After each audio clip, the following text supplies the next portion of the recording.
Have you ever seen a weak plant suddenly look healthier after one simple natural feeding? Sometimes the biggest change begins deep in the soil, long before you notice fresh leaves. Today, I'll show you an easy homemade plant booster using two natural ingredients and one secret ingredient that makes this mix even more effective. Stay until the end. Pour 1 liter of water into a container. Add 1 spoon of clove powder. Clove helps repel harmful pests, discourages fungal growth, and creates a cleaner, healthier environment around the roots. Stir well so it blends evenly into the water.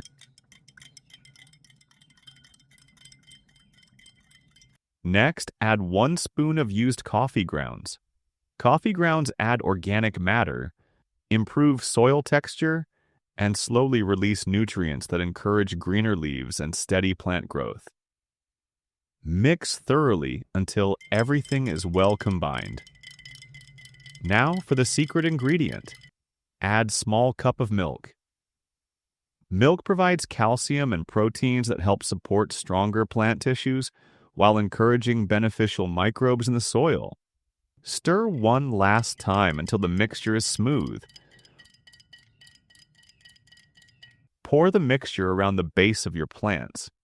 As it reaches the roots, it helps improve nutrient uptake, supports stronger root development, and encourages healthy new growth. Use this natural fertilizer once every 2 weeks for the best results. Healthy plants often start with simple natural care. Thanks for watching, and happy gardening!